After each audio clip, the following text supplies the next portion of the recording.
Welcome to the Stephen Mansfield Podcast.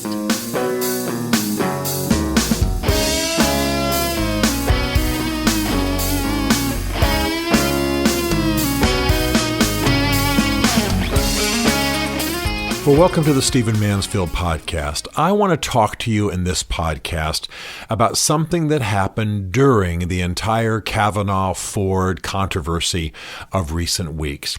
I don't want to talk about the details of that controversy or the nomination or the hearings. We've talked about that. People have processed that, and that's for another time. But I want to talk to you about a certain thing that happened during all of that is part of an ongoing problem that I have been addressing for quite some time.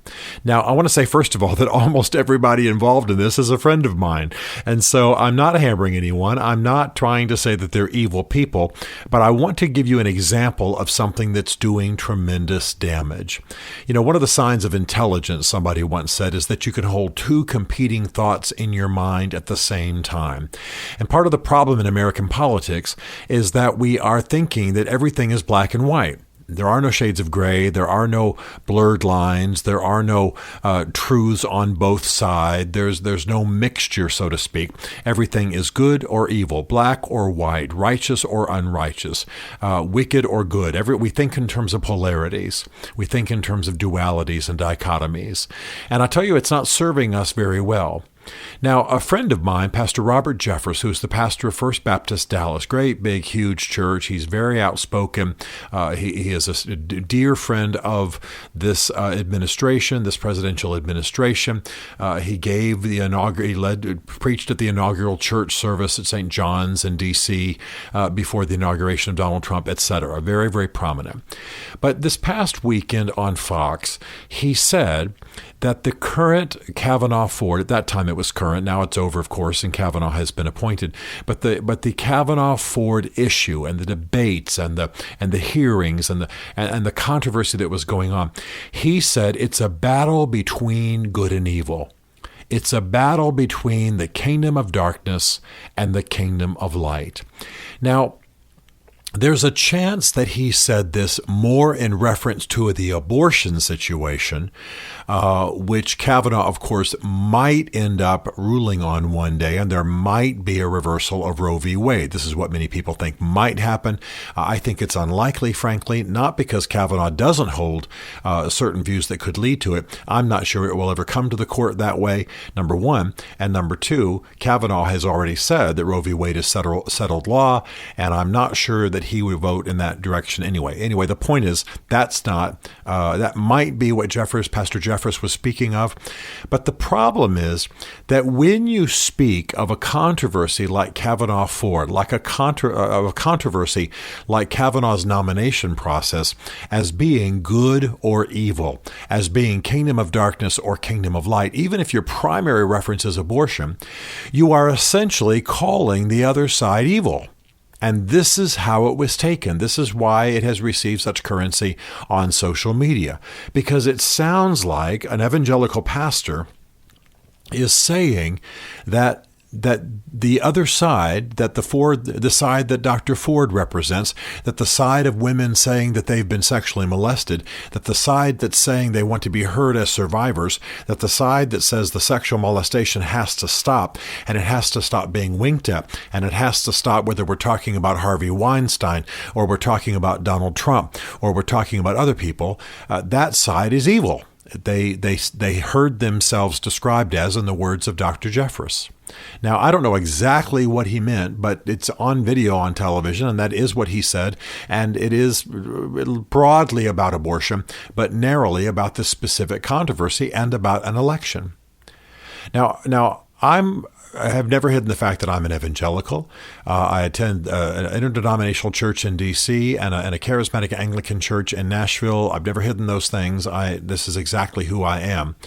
But I also have written books and gone on media and done everything I can do to try to get religious people in general and evangelical people in specific to not speak of the other side as evil. I've spoken to a lot of people who are sort of caught up in the Me Too moment and are advocates for women, advocates for women who have been abused, advocates for women who need to be heard. And I'll tell you, Their core cause, not always their methods, not always their clothing, not always their hat wear, what they wear on their heads, not always what their T-shirts say, but their core message is that women ought not be abused, and when they are, society should hear them, protect them, and prosecute the evildoers. That core message is one that evangelicals ought to share. That core message is one that people of good intent and noble intent ought to share in our society. So see, I could never bring myself to call the other side evil. I can, by the way, speak of abortion in terms of good or evil. I am strongly pro-life, never hidden that, talked about it many times on this podcast. And if that's what Dr. Jeffress was saying, then yeah, I understand that battle. But he was speaking of elections. He was speaking of the Kavanaugh Ford moment. And in that context, he said that this is a battle between good and evil. And I have to say to you that at best this was clumsy. At worst, it was the kind of thing that's causing us trouble, because what it does is it takes millions of women, some of whom have been abused, and many of whom have been abused, and it makes them back away from Christianity, back away from evangelicals, back away from people like Pastor Jeffress, back away maybe from people like me, I don't know, because they assume that we are always on the side of power, always on the side of Republicans, always on the side of harsh male dominance. It's not true. That's not at all what evangelicalism produces. And I love the fact that a woman by the name of Beth Moore, who is a prominent evangelical teacher, is actually challenging males in the evangelical community to say, hey, don't speak of us as though we're evil, because see, she too has been abused. Don't speak of us as evil. Don't speak of this as though a woman who's abused should not bring it to the surface, not bring it to the board of a church, not bring it to the board of a university, because there's a higher cause of Christ, and therefore she should sit quietly in her pain. Beth is saying that shouldn't happen.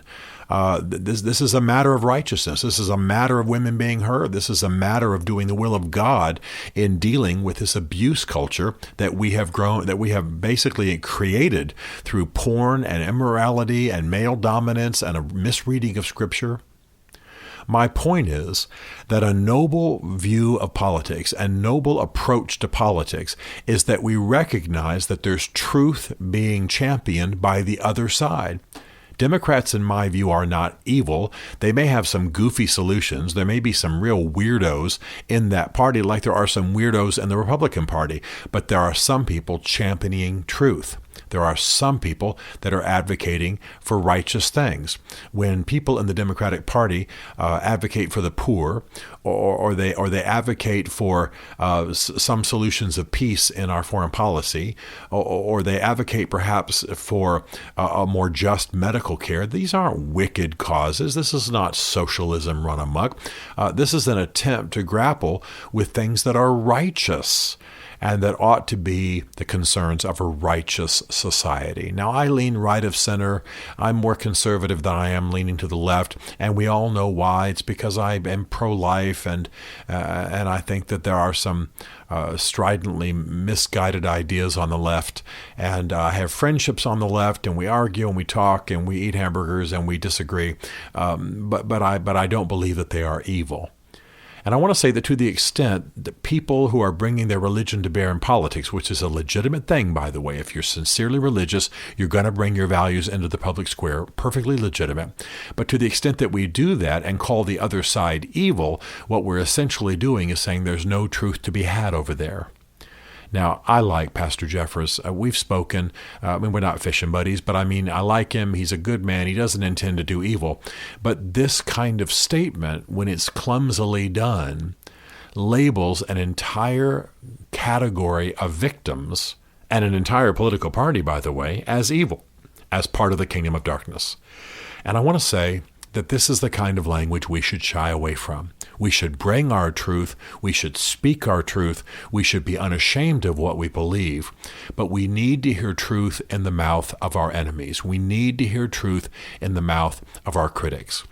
And the unwillingness to do that is part of what has produced the rather damaging part of the Trump administration. It's part of what has produced the rather clumsy mishandling of national affairs on the part of the religious right.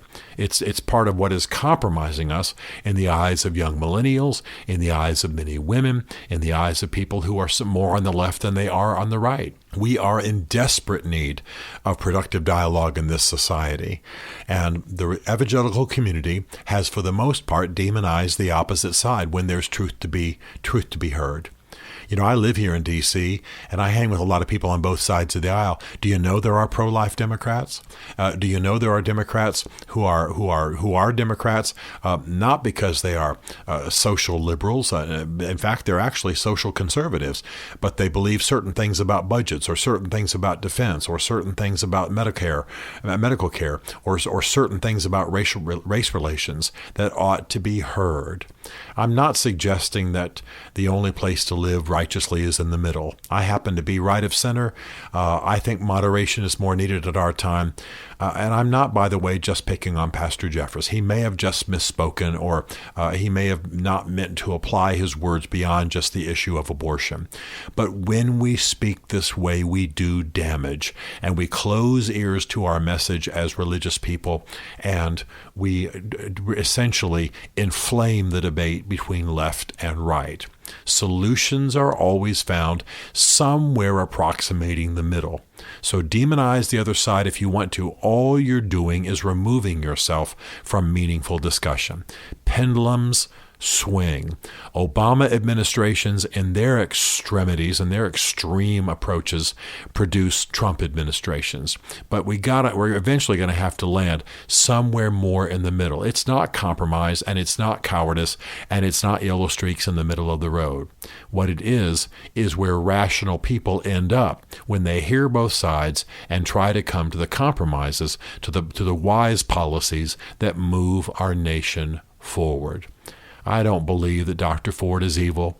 I don't believe that those who want women championed, those women who have been abused, that they are part of the kingdom of darkness. That may not have been what Dr. Jeffress was saying. That is how it was taken, and it is damaging us, and we have to learn to hear truth in the mouth of our enemies and then speak with wisdom and balance if we're going to make a difference in this world.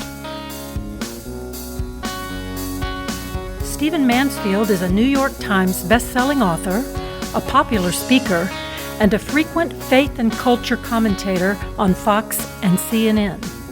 His groundbreaking books on faith and society include The Faith of George W. Bush, The Search for God in Guinness, Mansfield's Book of Manly Men, and Lincoln's Battle with God. Learn more at stephenmansfield.tv.